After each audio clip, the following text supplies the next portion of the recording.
Can you imagine how many gallons of water flow over Niagara Falls in 1 second? Niagara Falls produces an impressive amount of water flow.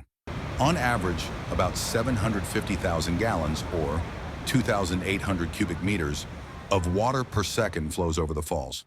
During peak daytime tourist hours, this can increase to around 2,832 cubic meters per second, or 6 million cubic feet per second. It's truly a breathtaking natural wonder. Have you ever had the chance to see Niagara Falls in person?